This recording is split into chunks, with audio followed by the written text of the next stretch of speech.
January 7, 1945, Field Marshal Bernard Montgomery stood before a room full of reporters at his headquarters in Belgium. He had called this press conference himself. He wanted to set the record straight about the Battle of the Bulge, about his role in stopping the German offensive, about what really happened when the Americans needed help. Montgomery wore his trademark beret with 2 badges. He looked confident, almost relaxed. The correspondents from Britain and America waited with notebooks ready, expecting the usual military briefing about enemy casualties and territorial gains. What they got instead would nearly destroy the Allied command. Within 24 hours, General Omar Bradley would be drafting his resignation. Within 48 hours, Winston Churchill would be scrambling to save the Anglo-American alliance. Within a week, the entire command structure of the war in Europe would be on the verge of collapse. To understand what happened at that press conference, you need to understand the Battle of the Bulge. On December 16, 1944, Hitler launched his last great offensive in the West. 29 German divisions smashed into the American lines in the Ardennes forest of Belgium and Luxembourg. The attack achieved complete surprise. The Germans broke through weak American positions, created a bold 60 march deep in the Allied lines, and threatened to capture the vital supply port of Antwerp. Entire American divisions were surrounded or routed in the first 48 hours. It was the largest and bloodiest battle the U.S. Army fought in World War II. Over 89,000 American casualties in 6 weeks. The first few days were chaos, panic, and desperate fighting in snow and fog. On December 20th, 4 days into the German offensive, Supreme Commander Dwight Eisenhower made a controversial decision. The German Bulge had split the American front in 2. Communication between Bradley's headquarters in Luxembourg and the Northern American forces was difficult and unreliable. Eisenhower decided to temporarily place Allied forces north of the German penetration under Montgomery's command. This included the U.S. First Army under General Courtney Hodges and the U.S. 9th Army under General William Simpson. Both were American armies that had been under General Bradley's command. Bradley was furious when Eisenhower told him these were his armies. He had commanded them since Normandy. Now they were being given to Montgomery, the British general. Bradley distrusted and resented. Bradley argued fiercely against the decision. He told Eisenhower the communication problems were temporary and manageable. He said giving Montgomery command of American forces would be seen as a vote of no confidence in American leadership. A public humiliation. He warned it would be politically explosive back home. Eisenhower overruled him. The decision was made for operational reasons, Eisenhower said. Montgomery's headquarters was closer to the northern sector. He could coordinate the defense more effectively, but Bradley understood what this looked like. The Americans had been hit hard. They had been caught by surprise. Now, a British general was being brought in to fix the problem, to command American armies because apparently the Americans couldn't handle it themselves. Montgomery arrived at General Hodges' First Army headquarters on December 20th, like a man coming to rescue a sinking ship. He later described the situation he found as one of complete disorganization and confusion.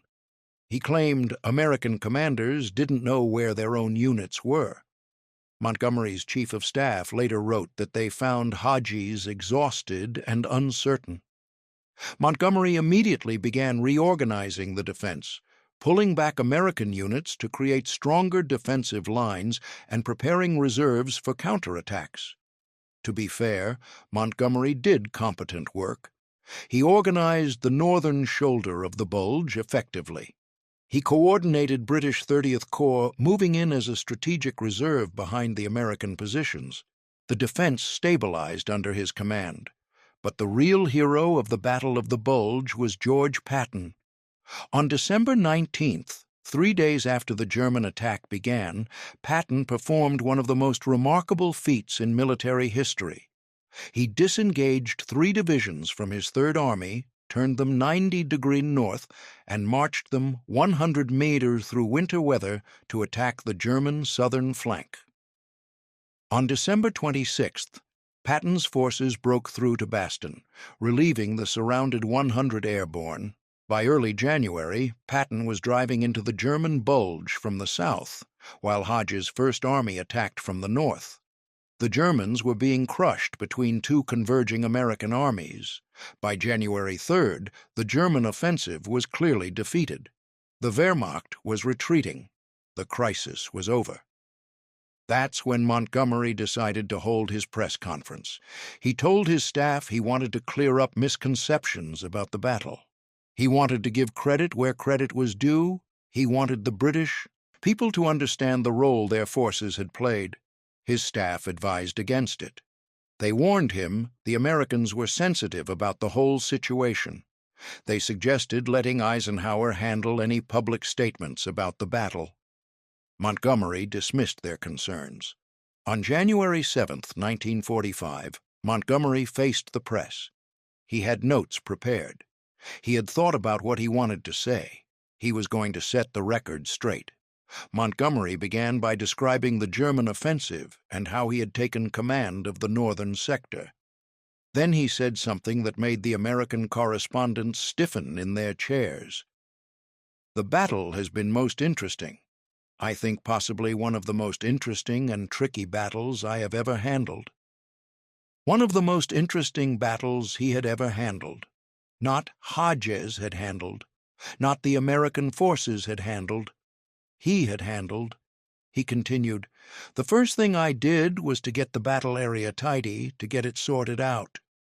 He described how he had organized the American forces, positioned reserves, and prepared for counterattacks. All in the first person, all about what he had done. Montgomery went on. "I took certain steps myself to ensure that if the Germans got to the Meuse River, they would certainly not get over it. I deployed the whole available power of the British group of armies, and finally it was put into battle with a bang." He was describing British forces as the decisive element. American reporters started writing faster.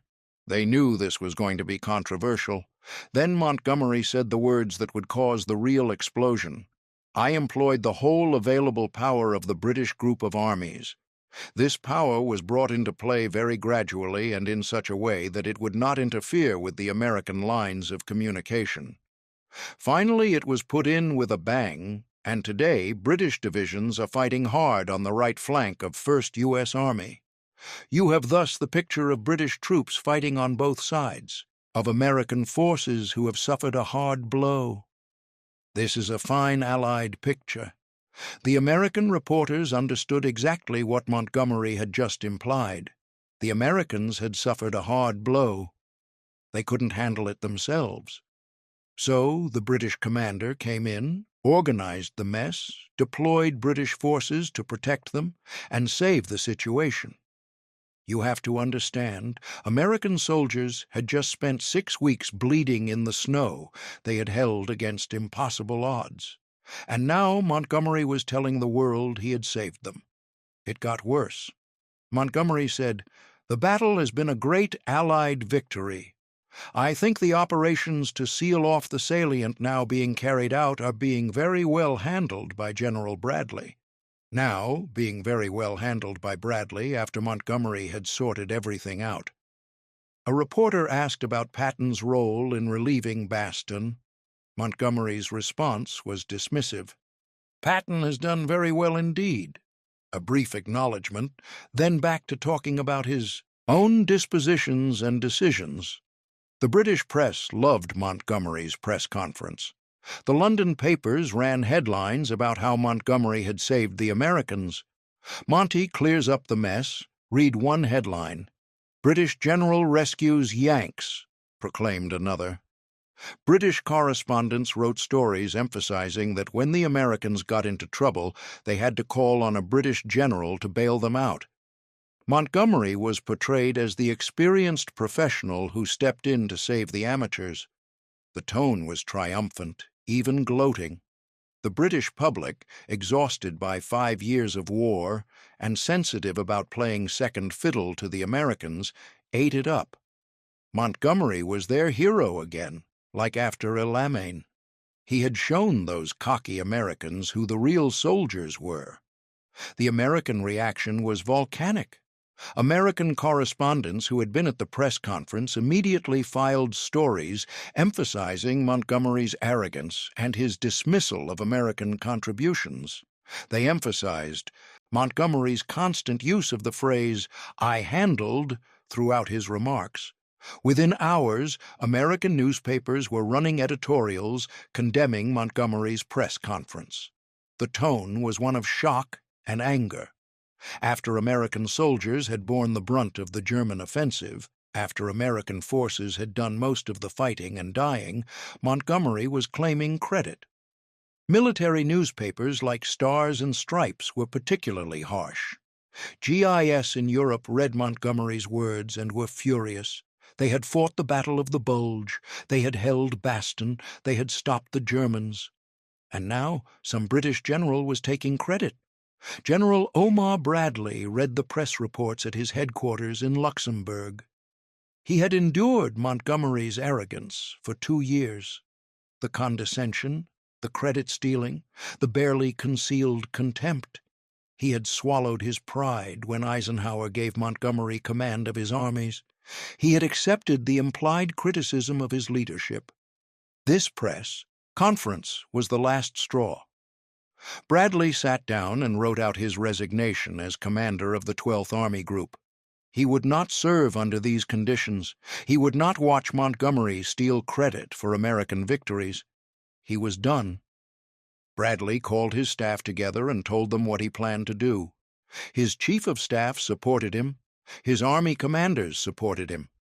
If Bradley resigned in protest over Montgomery's press conference, several other senior American generals would likely resign with him. When Eisenhower learned that Bradley was drafting his resignation, he knew he faced the worst crisis of his command. If Bradley resigned, it would explode into a massive Anglo-American political crisis. Congress would demand investigations, the American public would be outraged, the alliance might not survive. Eisenhower called Bradley and asked him to hold off on the resignation. He promised a deal with Montgomery. He said he would make it right. Bradley agreed to wait 48 hours. Then Eisenhower called Montgomery. The conversation was tense. Eisenhower told Montgomery that his press conference had caused a firestorm. American generals were threatening to resign. The command structure was on the verge of collapse. Montgomery was genuinely surprised by the reaction. He seemed almost baffled. He claimed he had been trying to praise the American soldiers. He had said it was a fine Allied picture. He had called it a great victory. What was the problem? Eisenhower tried to explain the tone, the emphasis on the phrase, "I handled the implication that Americans couldn't manage without British help," the dismissive treatment of Patton's achievement. All of it added up to an insult that American commanders couldn't tolerate. Montgomery still didn't fully grasp what he had done. He agreed to issue a clarification, but he didn't think it was necessary. He felt the American reaction was oversensitive and political. Winston Churchill understood the crisis immediately. He had worked for years to maintain the Anglo-American alliance. He knew how important American support was for Britain's survival. He knew that if this situation exploded, it could damage relations for years. On January 18, 1945, Churchill stood up in the House of Commons to give a speech about the Battle of the Bulge. He had written it carefully, knowing every word would be scrutinized by Americans. He needed to undo the damage Montgomery had done. Churchill praised American leadership lavishly. He emphasized that the battle had been overwhelmingly an American fight. He made it clear that Montgomery's role had been supportive and temporary. He gave credit to Eisenhower, Bradley, and American soldiers. Churchill said, "The Americans have engaged 30 or 40 men for everyone we have engaged, and they have lost 60 to 80 men for every one of ours. That is a point I wish to make. United States troops have done almost all the fighting and have suffered almost all the losses." He continued, "I never hesitate to stand up for our own soldiers when their achievements have been cold-shouldered or neglected or overshadowed, as they sometimes are. But we must not forget that it is to American homes that the telegrams of personal loss and anxiety have been going during these last few weeks. Churchill's speech was a masterpiece of diplomacy. He praised Montgomery briefly, but spent most of his time emphasizing American sacrifice and leadership. The message was clear. Britain appreciated and respected American contributions. On January 21st, Montgomery finally issued his own clarification. It was less an apology and more an explanation of what he had meant to say. He emphasized that he had always had the greatest admiration for American soldiers and their commanders. But even in his clarification, Montgomery couldn't help himself. He wrote that he was absolutely devoted to Ike and thought he was one of the great Allied leaders of this war. The phrasing suggested Montgomery saw himself as Eisenhower's equal or superior, not his subordinate. American commanders read Montgomery's clarification and weren't satisfied. They knew Montgomery didn't really understand what he had done wrong. They knew he still believed he had saved the Americans in the Bulge. After Churchill's speech and Montgomery's clarification, Eisenhower went back to Bradley. He explained that he had done everything he could to repair the damage. He asked Bradley to withdraw his resignation for the sake of Allied unity and winning the war. Bradley agreed, but only after Eisenhower promised that Montgomery would never again command American forces except in the most extreme emergency. Eisenhower gave that promise. From that point forward, Montgomery would command only British and Canadian forces. Bradley also demanded that Eisenhower maintain personal command of the Allied offensive into Germany. No more temporary arrangements, giving Montgomery expanded authority. Eisenhower agreed to that too. The damage from Montgomery's press conference lasted for the rest of the war and beyond. The scars were permanent. American generals who had merely tolerated Montgomery now actively despised him. Bradley refused to even be in the same room with Montgomery unless Eisenhower was there to mediate. Patton turned Montgomery into a punchline. Jokes about British caution and arrogance spread through every American mess hall in Europe. The British-American alliance survived, but it was scarred. American commanders became more sensitive about British criticism. British commanders became more careful about public statements. The easy cooperation of earlier years was replaced by formal correctness and careful diplomacy. Montgomery himself never fully understood what he had done. In his post-war memoirs, he wrote about the Battle of the Bulge as if his role had been decisive. He genuinely believed he had saved the Americans from disaster. He saw the reaction to his press conference as American: oversensitivity and political manipulation. History has not been kind to Montgomery's claims about the Battle of the Bulge. Modern historians recognize that while Montgomery did competent work commanding the northern sector, the battle was won primarily by American forces, the soldiers who held the initial German assault. The 101st Airborne surrounded at Baston, Patton's dramatic relief operation. These were the decisive factors. Montgomery's contribution was organizational and defensive. He helped stabilize a chaotic situation. But he didn't save the Americans. American soldiers saved themselves with help from Allied air power once the weather cleared and with Patton's aggressive counterattack. The British forces Montgomery deployed into the battle arrived after the crisis point had passed. They fought well in the final stages, but they weren't the decisive element Montgomery claimed they were. Montgomery's press conference matters because it revealed a fundamental tension in the Anglo-American alliance. The British had been fighting since 1939. They had experience, professional armies, and generals who had learned their craft in North Africa and Italy. They sometimes saw the Americans as brave but amateur.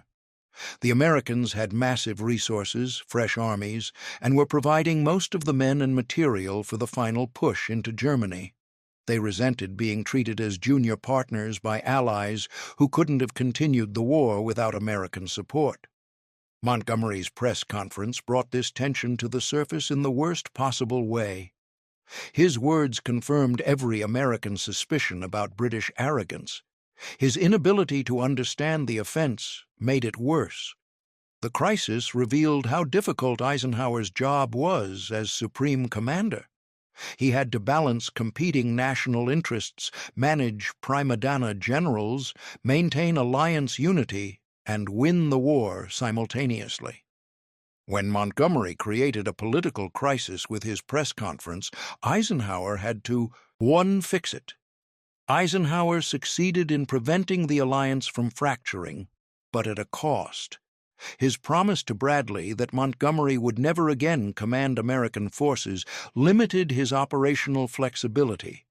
His need to maintain American confidence meant he couldn't give Montgomery the focused single thrust toward Berlin that Montgomery wanted. The broad front strategy Eisenhower pursued in 1945 was partly driven by political necessity after Montgomery's press conference. He couldn't be seen favoring the British general who had just insulted American forces. The final irony is that Montgomery's press conference achieved exactly the opposite of what he intended. He wanted to give credit to British forces for their role in the Battle of the Bulge. Instead, he created a situation where their contribution was minimized and resented. He wanted to enhance his own reputation as a great general. Instead, he convinced American commanders that he was arrogant, tone-deaf, and untrustworthy. He wanted to establish that British leadership was still vital to Allied success. Instead, he guaranteed that British influence would be reduced for the remainder of the war. On January 7, 1945, Bernard Montgomery held a press conference that lasted less than an hour. In that brief time, he brought the Allied command structure to the brink of collapse. He turned American generals against him permanently. He forced Winston Churchill to spend political capital repairing the damage. He limited his own authority for the rest of the war, all because he couldn't give credit gracefully, couldn't downplay his own role, couldn't understand how his words would sound to exhausted American soldiers who had just survived the largest battle their army had ever fought. The press conference that almost destroyed the Allied command is a reminder that in war, as in all human endeavors, how you say something matters as much as what you say. And sometimes the best thing a leader can do is shut up and let others take the credit. Montgomery never learned that lesson, and on January 7, 1945, his inability to understand basic human psychology almost cost the Allies their unity at the moment they needed it most.